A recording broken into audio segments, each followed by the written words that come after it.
ಇನ್ನು ಬಿಜೆಪಿ ಆಂತರಿಕ ಸಂಘರ್ಷದ ಹೊತ್ತಲೇ ಮತ್ತೊಂದು ಮುಜುಗರದ ಸಂಗತಿ ಹೊರಬಿದ್ದಿದೆ. ಕಾಂಗ್ರೆಸ್ ಅವಧಿಗಿಂತ ಬಿಜೆಪಿ ಅವಧಿಯಲ್ಲೇ ರೈತರು ಭೂಮಾಲೀಕರಿಗೆ ಹೆಚ್ಚು ವಕ್ಫ್ ನೋಟಿಸ್ ಹೋಗಿರೋದು ಬೆಳಕಿಗೆ ಬಂದಿದೆ. ಕಾಂಗ್ರೆಸ್ ಅವಧಿಯಲ್ಲಿ ರೈತರಿಗೆ 1201 ನೋಟಿಸ್ ಹೋಗಿದ್ರೆ ಬಿಜೆಪಿ ಅವಧಿಯಲ್ಲಿ 1735 ನೋಟಿಸ್ ಕೊಡಲಾಗಿತ್ತು. 2016-18 ಕಾಂಗ್ರೆಸ್ ಅವಧಿಯಲ್ಲಿ 391 ಎಕರೆ ಜಮೀನನ್ನ 2019-20 ಅವಧಿಯಲ್ಲಿ ಬಿಜೆಪಿ ಅವಧಿಯಲ್ಲಿ 2865 ಎಕರೆ ಜಮೀನನ್ನ ವಕ್ಫ್ ಆಸ್ತಿ ಅಂತ ನಮೂದಿಸಲಾಗಿತ್ತು. ಕುಮಾರ್ ಬಂಗಾರಪ್ಪ ಅಧ್ಯಕ್ಷತೆಯ ವಿಧಾನಮಂಡಲದ ಸಮಿತಿಯ ಸಾಲು ಸಭೆ ಮಾಡಿ ಡಿಸಿಗಳಿಗೆ ವಕ್ಫ್ ಆಸ್ತಿ ರಕ್ಷಣೆ ಮಾಡುವಂತೆ ಸೂಚನೆ ನೀಡಿತ್ತು. ಇದೀಗ ಇದೇ ವಿಚಾರ ಮುಂದಿಟ್ಟುಕೊಂಡು ಬಿಜೆಪಿ ಮೇಲೆ ಕಾಂಗ್ರೆಸ್ ಮುಗಿಬಿದ್ದಿದೆ. ಇದು ಗೊತ್ತಾಗಿಯೇ ಯತ್ನಾಳ್ ಟೀಮ್ ಪ್ರವಾಸ ಹೋಗ್ತಿರಬಹುದು ಅಂತ ಪರಮೇಶ್ವರ್ ಲೇವಡಿ ಆಡಿದ್ದಾರೆ.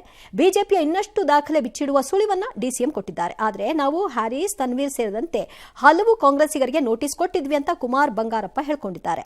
ಅಶೋಕ್ ಕೂಡ ಇದೇ ಅರ್ಥದ ಹೇಳಿಕೆಯನ್ನ ಕೊಟ್ಟಿದ್ದಾರೆ. ಆದರೆ ರೈತರಿಗೆ ನೋಟಿಸ್ ಹೋಗಿದ್ರೆ ಅದು ತಪ್ಪು, ಈಗ ಕಾಂಗ್ರೆಸ್ ನೋಟಿಸ್ ಕೊಡ್ತಿರೋದು ಸರಿಯಲ್ಲ ಅಂತ ಹೇಳಿದ್ದಾರೆ. ಬಿಜೆಪಿಯವರು ಹೆಚ್ಚು ಮಾಡಿದ್ದಾರೆ ಅಂತ ಹೇಳಿ ಗೊತ್ತಾದ ಮೇಲೆ ಕೂಡ ಹೊರಟಿದ್ದಾರೆ ಅಂದರೆ ಅವರು ಬಿಜೆಪಿಯವರಿಗೆ ಮುಜುಗರ ಮಾಡೋದಕ್ಕೆ ಹೊರಟಿದ್ದಾರೆ ಅಂತ ಅನಿಸುತ್ತೆ ನನಗೆ. ಯಡಿಯೂರಪ್ಪನವರು ಕಾಲದಲ್ಲಾಗಿತ್ತು, ಬೊಮ್ಮಾಯಿಯವ್ರ ಕಾಲದಲ್ಲಾಗಿತ್ತು ಅಂತ ಬಂದಿದೆಯಲ್ಲ, ಅದಕ್ಕೆ ಅವರಿಬ್ಬರನ್ನು ಎಕ್ಸ್ಪೋಸ್ ಮಾಡಬೇಕು ಅಂತ ಹೊರಟಂಗೆ ಕಾಣಿಸುತ್ತೆ. ನಾವು ಫ್ಯಾಕ್ಟ್ ಎಲ್ಲ ಬಿಚ್ಚಿಡ್ತೀವಿ. ಯಾವ ರೀತಿ ಇವ್ರದ್ದು ಗೋಮುಖ ವ್ಯಾಘ್ರ ಅಂತ ಹೇಳ್ತಾರಲ್ಲ, ನಾವು ಕಂಪ್ಲೀಟ್ ಎಲ್ಲ ಬಿಚ್ಚಿ ಬೇರ್ ಮಾಡ್ತೀವಿ. ಈಗ ನಮ್ಮ ಹತ್ರ ನೋಟಿಸ್ ಕೊಟ್ಟಿದ್ದು ಬಿಜೆಪಿ ಅವಧಿನಲ್ಲಿ ಹೈಯೆಸ್ಟ್ ಯಾಕೆ ಕೊಟ್ಟಿದ್ದೀವಿ ಅಂದ್ರೆ ಯಾರಿಗೆ ಕೊಟ್ಟಿದ್ದಾರೆ ಅನ್ನೋದನ್ನ ಪರಮೇಶ್ವರ್ ನೋಡ್ಬೇಕು. ರೆಹಮಾನ್ ಖಾನ್ ಅವರು, ಜಾಫರ್ ಶರೀಫ್ ಅವರು, ರೋಷನ್ ಬೇಗ್ ಅವರು, ಹ್ಯಾರಿಸ್ ಅವರು, ಇವರ ಆಸ್ತಿಗೆ ನಾವು ನೋಟಿಸ್ ಕೊಟ್ಟಿದ್ದು. ಮಾಂಪಾಡಿ ವರದಿ ಏನಿದೆ ಅದರಲ್ಲಿ ಬಹಳಷ್ಟು ಕಾಂಗ್ರೆಸ್ಸಿನ ನಾಯಕರು ಒತ್ತುವರಿ ಮಾಡಿಕೊಂಡು ಅದಕ್ಕೋಸ್ಕರ ನಾವು ಆ ದೃಷ್ಟಿಯಿಂದ ನಾವು ನೋಟಿಸ್ ಕೊಟ್ಟಿರುವಂಥದ್ದು. ಅದು ಕೂಡ ತಪ್ಪು.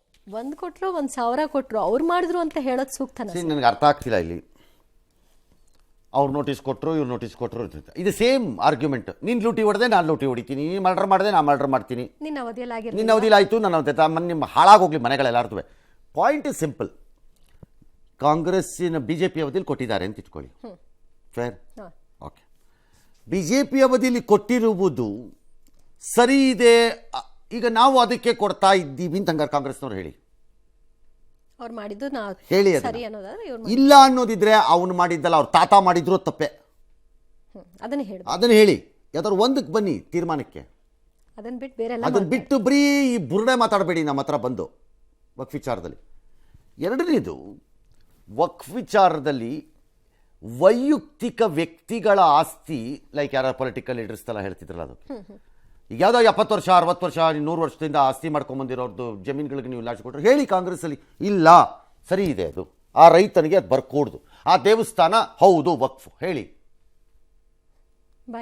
ಹೇಳಿ, ಅದನ್ನು ನೋಡೋಣ. ನಾವು ಮಾಡ್ತಿರೋದು ಸರಿ ಇದೆ, ನಾವು ಮಾಡ್ತೀವಿ, ಇನ್ನೂ 100 ದೇವಸ್ಥಾನ ಇದೆ ಕೊಡ್ತೀವಿ ಅಂತಾನೋ, ಅಥವಾ ಇನ್ನೂ 100 ಮುಸ್ಲಿಮರಿಗೆ ಸೇರಿದ ಜಾಗದ್ದಿದೆ ಅದನ್ನು ಕೊಡ್ತೀವಿ ಅಂತಾನೋ, ಅಥವಾ ಹಿಂದೂಗಳಿಗೆ ಸೇರಿದ್ದಿದೆ ಕೊಡ್ತೀನಿ, ಕ್ರೈಸ್ತರಿಗೆ ಸೇರಿದ್ದಿದೆ ಕೊಡ್ತೀವಿ ಅಂತಾನೋ, ಹೇಳ್ರಪ್ಪ ನೋಡೋಣ, ನಮ್ಮ ಸ್ಟ್ಯಾಂಡ್ ಇದೆ ಅಂತ ಹೇಳಿ ನೋಡೋಣ. ದಟ್ ಈಸ್ ಇಂಪಾರ್ಟೆಂಟ್, ಬೇರೆದೆಲ್ಲ ಇಂಪಾರ್ಟೆಂಟ್. ನೀವು ಹಳೇದನ್ನು ಎತ್ಬಿಟ್ಟು ಮತ್ತೆ ನಮ್ಮ ಮೂಗುಗೆ ತುಪ್ಪ ಸೋರ್ಬಿಟ್ಟು ದಾರಿ ತಪ್ಪಿಸ್ಬೇಡಿ. ಈಗ ಇದರಿಂದ ಆಗೋದು ಅನುಕೂಲ ಏನು? ನಂಬರ್ಸ್ ಕೊಟ್ಟಿದ್ರೆ ದಟ್ಸ್ ಆಲ್ ನಮಗೆ ಬೇಕಾಗಿರೋದು, ಜನಕ್ಕೆ ಬೇಕಾಗಿರೋದು ಅದನ್ನು ಹೇಳಿ.